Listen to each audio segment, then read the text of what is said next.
2月26日，一則關於超人李嘉誠嘅最新消息如一顆石仔投入輿論嘅湖面，激起層層漣漪，迅速喺各大媒體間傳播開來。呢位喺商界中橫擺合數十載，早已成為傳奇代名詞嘅人物，每一次動態都牽動住無數人嘅目光。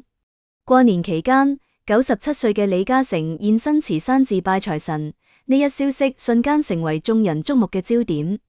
當佢坐車抵達慈山寺門口時，現場嘅人們都為之眼前一亮。睇到佢步伐穩健，身姿挺拔，無需旁人攙扶便輕鬆落車。嗰自信從容嘅模樣，好似歲月並未喺佢身上留下過多痕跡。一行人跟喺佢身後，佢則一馬當先，精氣神十足，宛如當年嗰個喺商場上意氣風發嘅少年。每年只要身體條件允許，李嘉誠都會嚟到慈山寺，同嚟祈福拜財神嘅網友們親切互動。今年亦唔例外，佢嘅出現令現場氣氛瞬間熱烈起嚟。同以往坐輪椅出行時相比，今年佢嘅身體狀態明顯更加年輕。上身着住簡約嘅白色 T 恤，下半身搭配黑色休閒褲，整個人顯得乾淨利落又充滿活力。仔細睇去，佢嘅身後仲跟住兩位身着西服嘅保鏢，時刻警惕咁留意住周圍嘅情況。二樓嘅民眾睇到李嘉誠後，興奮咁高喊李生。聽到呼喊聲，李嘉誠立刻停下腳步，雙手合拜，面上帶住溫和嘅笑容，向樓上嘅民眾親切打招呼。呢一細細嘅舉動，盡顯佢嘅親和力同修養。回顧往年，李嘉誠嚟慈山寺拜財神祈福時嘅狀態都較為穩定，佢總係會同現場嘅民眾互動，真誠咁祈福大家吉祥如意，事事順心。而今年佢嘅狀態更係令人驚喜不已。盡管佢依舊身形清秀，背部亦有些微駝，但氣息公潤，精神矍鑠，同以往相比有咗明顯嘅區別。去年李嘉誠現身五月天演唱會時，仲坐住輪椅，需要眾人推住行走。嗰陣嘅佢，俾人一種歲月不饒人嘅滄桑感。然而僅僅過去一年，佢就已經能夠獨立行走，無需攙扶，身體狀態嘅轉變之大，令人驚嘆。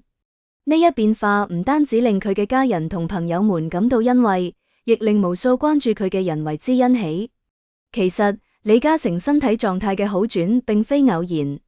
早在月初，佢就有過一次露面。當時佢同腸胃科醫生許衛武一齊探討醫療科技相關問題。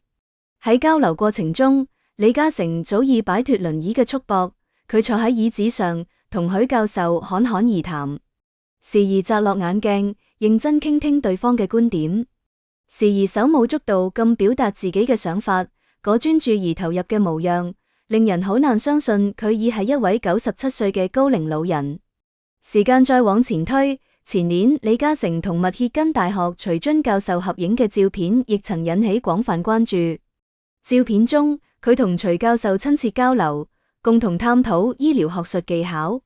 徐醫生唔單止係李嘉誠冠名嘅講席教授，仲係 Histonomics 公司嘅聯合創始人。呢一系列舉動，唔難發現李嘉誠對醫療領域嘅關注同投入。呢啲年，李嘉誠一直致力於喺醫療技術領域尋求突破。佢深知健康對於每個人嘅重要性，亦希望通過自己嘅努力，為人類嘅健康事業做出貢獻。儘管已經年事已高，但佢依然奔跑喺醫療嘅最前線，積極參與各種學術交流活動，關注最新嘅醫療研究成果。佢或許明白，隨住年齡嘅增長，身體機能會逐漸衰退，但通過先進嘅醫療技術同科學嘅健康管理，依然可以延緩衰老嘅進程，保持良好嘅身體狀態。因此，佢唔單止自己積極踐行健康嘅生活方式，仲大力支持醫療科研事業嘅發展。佢嘅重堅持同擔當，唔單止體現咗一位企業家嘅社會責任感，更加展現咗佢對生命嘅尊重同對未來嘅期許。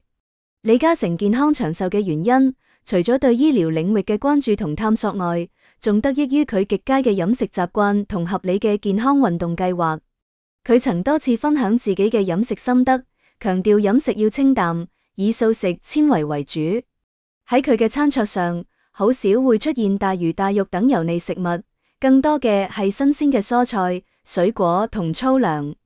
種健康嘅飲食習慣，有助於維持身體嘅正常代謝，減少疾病嘅發生。除咗飲食，李嘉誠仲堅持游泳同進行其他合理嘅健康運動。游泳係一項全身性嘅運動，能夠鍛煉到身體嘅各個部位，增強心肺功能，提高身體嘅免疫力。多年嚟，李嘉誠一直保持住游泳嘅習慣，無論工作多嘢繁忙，佢都會抽時間到泳池中暢游一番。此外，佢仲會根據自己嘅身體狀況，進行一啲適合嘅運動，如散步、打太極等，以保持身體嘅活力同靈活性。喺生活中，李嘉誠偏安靜養，心境十分平和。佢深知喺快節奏嘅現代社會中，人們往往會面臨各種壓力同挑戰，而保持平和嘅心境對於身心健康至關重要。因此，佢學會咗喺忙碌嘅工作中尋找片刻嘅寧靜，通過閱讀、冥想等方式放鬆身心，緩解壓力。種平和嘅心態，唔單止令佢喺面對困難同挫折時能夠保持冷靜同理智，亦有助於佢嘅身體健康同長壽。喺關注李嘉誠健康狀態嘅同時，佢喺商業領域嘅動態同樣備受矚目。據最新嘅財報透露，李嘉誠又將英國嘅電網業務出售咗，套現逾1100億港元。呢一消息再次震驚咗商界，令人們不禁感嘆李超人嘅商業眼光同決策能力。李嘉誠喺商業領域嘅成就堪稱傳奇。佢從一個小小嘅塑膠花廠起步，憑藉住敏銳嘅商業洞察力同果斷嘅決策能力，逐步將業務拓展到房地產、能源、電信等多個領域，構建咗一個龐大嘅商業帝國。佢嘅商業版圖唔單止遍佈香港，仲延伸到咗全球各地，成為咗亞洲乃至世界商業界嘅標誌性人物。多年嚟，李嘉誠一直秉持住穩健嘅投資策略，注重資產嘅多元化配置同風險控制。佢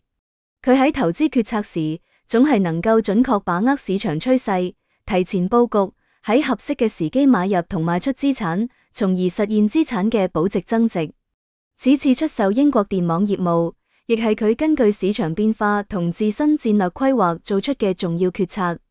儘管已經97歲高齡，但李嘉誠依然活躍喺商業舞台裏，關注住市場嘅動態同行業嘅發展。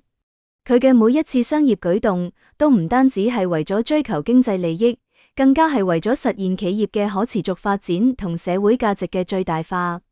佢深知，作為一位企業家，唔單止要為自己創造財富，仲要為社會做出貢獻，推動行業嘅進步同發展。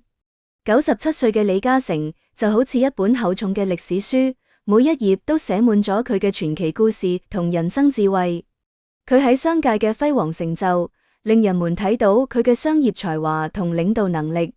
佢喺醫療領域嘅積極探索，令人們睇到佢嘅社會責任感同擔當精神。佢嘅健康生活方式同平和心境，令人們睇到佢對生命嘅尊重同對健康嘅追求。歲月喺佢嘅面上留下咗痕跡，但卻無法磨滅佢嘅光芒。佢依然保持住對生活嘅熱愛同對未來嘅期許，繼續喺人生嘅道路上穩步前行。佢嘅故事激勵住一代又一代嘅年輕人，令佢哋明白，只要有夢想，並為之努力奮鬥，就一定能夠創造出屬於自己嘅輝煌。喺未來嘅日子裏，我哋期待着李嘉誠能夠繼續保持健康嘅狀態，喺醫療領域取得更多嘅突破同成就，為人類嘅健康事業做出更大嘅貢獻。同時，我哋亦期待着佢喺商業領域繼續書寫傳奇，為社會創造更多嘅價值。相信喺佢嘅影響下，會有更多嘅人關注健康，追求夢想，共同創造一個更加美好嘅未來。97歲嘅李嘉誠，用佢嘅一生詮釋咗麼係真正嘅傳奇。佢嘅故事仲喺繼續，讓我哋拭目以待，見證呢位傳奇人物喺歲月沉澱下綻放出更加耀眼嘅光芒。好啦，以上係本期嘅內容。如果你鍾意我哋嘅節目，歡迎訂閱、點讚、轉發，感謝大家嘅支持。